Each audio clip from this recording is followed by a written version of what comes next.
Welcome back to the class, children. Yeah, let us continue with the probability.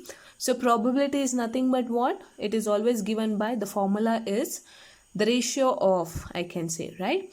So the total number of events, always you are going to denote it in the denominator for whatever the problem is, and the numerator you are going to consider the possible way of an event can occur divided by total number of possibilities.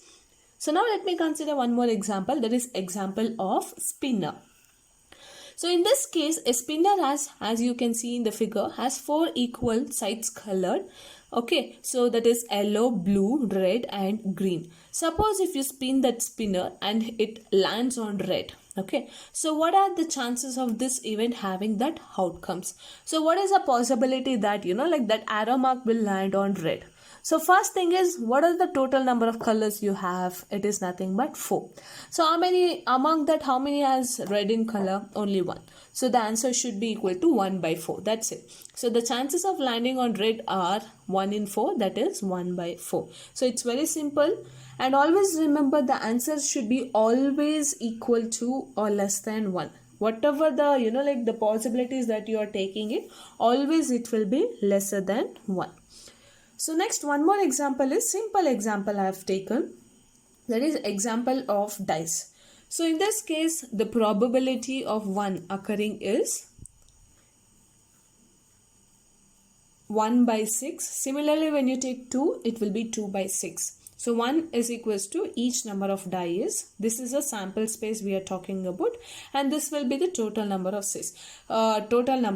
Suppose if I ask, what is the probability of an event occurring and odd numbers?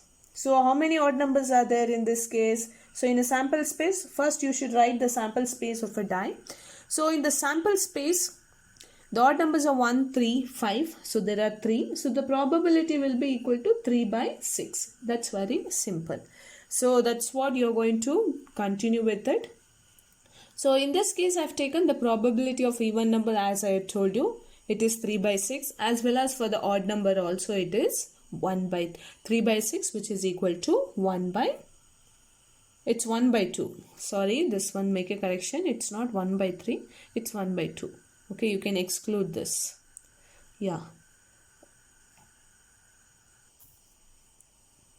So it's a printing error here. So the answer will be 3 by 6 and 3 by 6. Hope it is clear now. So this is just with respect to the flip a coin. So when you just flip a coin, either you'll be getting head or you'll be getting tail. Okay. So depending on how many times you're going to do it. Suppose if you do the same experiment 6 times, like that table you'll be writing it separately. So now this is with respect to the die. So when you like roll a die, what happens? What are the possibilities? So all these possibilities, 6 outcomes will come. So similarly here also you'll be getting a 6 outcomes. Okay. So these are the cases. Now when you take coin as well as a die, so what are the possibilities? When you take a coin, okay, when you take a coin and then flip it, and when you take a die and then roll it, so what will happen? First thing will be, it will be head and 1. It can be head and 2. It can be head and 3. It can be head and 4 and so on. Similarly here, tail and 1. Okay. So tail and 2, tail and 3. So this we call it as the sample space. So these are the possibilities. So that's why we call it as a sample space. Yeah. So what are the general rules under this probability? So the first thing will be, probability is a number between 0 and 1, as I already told you. The sum of the probabilities of all the possible outcomes in a sample space is 1. When you take the sum, obviously it should be equal to 1. And the probability that an event does not occur is 1 minus the probability that it does occur. We call it as the complement of A. So that is not there in your syllabus, but just for your information I have mentioned here. Okay. So this is about the probability rules. So now coming to the independent event. So the word itself says it is independent event. So when you consider the two events which are independent, we call it as an independent event. So what are the example means? First event, you can say it rained on Tuesday. And the second one is my chair broke at work. So can you relate any relationship between these two events? No. So each is independent to one another. Okay. So therefore we call this as the independent event. So when calculating the probability for an independent event, you multiply the probabilities. Okay. So this is about the probabilities and the event. So with this idea, let me solve some problems which is there in your exercise so that you can understand it better. So coming to the first problem under exercise 15.1. So first question is, in a cricket match, a batswoman hits a boundary 6 times out of 30 balls she plays.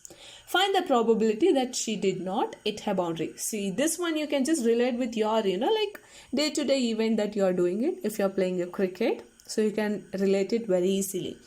So a woman is there, a batswoman is there. Okay. In total, she has played, the question is, in total, she has placed 30 balls. Okay. Out of that, 6 are boundary. So they're asking, find the probability that she did not hit her boundary. It's very simple. So total number of ball is 30, number of boundaries is 6. So the number of time batswoman did not hit the boundary is what? 30 minus 6, which is 24. So what is the probability? So probability that she did not hit a boundary is the total. What is the, like total cases that she is, did not hit is 24. So total number of ball is 30. So which is equal to 4 by 5. Hope you have understood this. It's very simple and easy. Okay. So as you start solving the problems, like you will understand it even better. So one thing you should remember it, the formula. That is, the probability will be equal to P of any event will be equal to, that is P of E will be equal to the number of events divided by total number of events. So let me discuss one more problem in my next video. You can take a break and then come back to it. Or you can do one thing, you can solve all the problems which is there in your textbook and then verify your answer also. Yes, children, take some break now.